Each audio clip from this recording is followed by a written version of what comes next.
and welcome to the One Life Church devotional series where we cover the entire Bible in 20 months. Well, we're on Job chapter 16 and 17 today, and Job is replying to his friend Eliphaz for the second time. And he says to him, I have heard many things like these. You are miserable comforters, all of you. Will your long-winded speeches never end? What ails you that you keep on arguing? I could also speak like this if I were in your place.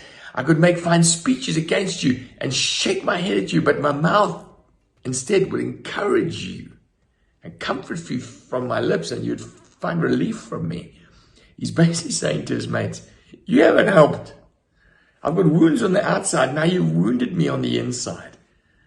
Which brings me to think about how we comfort people that are going through serious pain. I can remember a man once, he was on our eldership team. And long before he was an elder, he was married to a lovely woman who was depressed, and she took her life.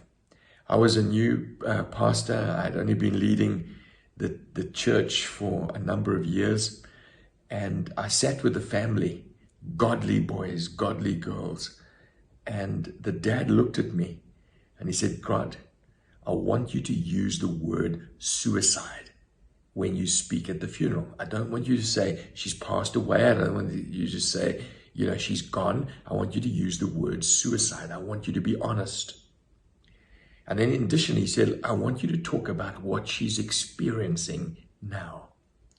Well, as a young pastor, I remember leaving that room thinking, wow, the man wants honesty and he wants the Bible to speak. I've always remembered that, when I have to deal with people that are in comfort, they want honesty. Don't sugarcoat things.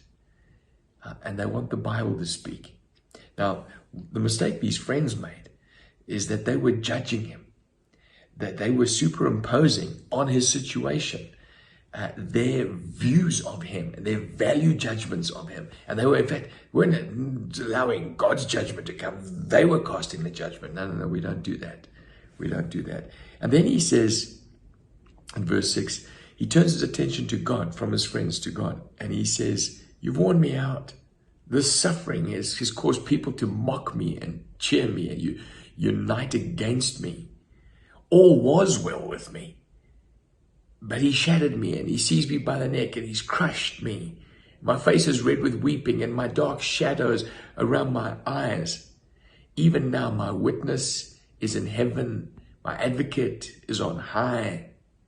My intercessor is my friend, and my eyes pour tears to God. And what he's basically saying is that God alone knows what I'm going through. You guys don't know what I'm going through. If only he had heard John speak. This is what John, the disciple that loved Jesus deeply, he says in 1 John 2, my dear children, I write this to you. The reason he's writing the Bible, so that you will not sin. But if anyone does sin, we have an advocate with the Father, Jesus Christ, the righteous one. Imagine if Job knew that he had an advocate, Jesus Christ. He could have pointed his friends and said, listen, don't accuse me. I have an advocate who's defending me. And he's a perfect advocate. Even if you think I'm not perfect, he is perfect. And what is that advocate doing? You see, in this text here, Job is saying, oh man, God is my advocate. He's the only one up there. And I've got some friends that'll be interceding. It's not you. Romans 8 says, Jesus Christ died. More than that, who was raised to life, is at the right hand of God, and he is interceding for us. Not only is he our advocate saying, God, I speak for this one. This one's ours. But he's interceding. In other words, he's talking to God on your behalf. Have you ever thought about that? That God, Job wasn't certain of it. He was clutching at straws. But we can with certainty say that Jesus is our advocate. And he's talking to God on our behalf. Interceding means he's making petitions, saying, Lord, about this future, about his family, about the stuff that he's talking to you about. We interceding, but Jesus is interceding on our behalf. Well, in Job 17, he says, my spirit is broken, my days are cut short, the grave awaits me. I've become a byword to people that spit in my face. And then he turns to his friends and he says, But come on, all of you, try again. I will not find a wise man among you. He says, come on, if you've got to talk, speak some wisdom into my situation.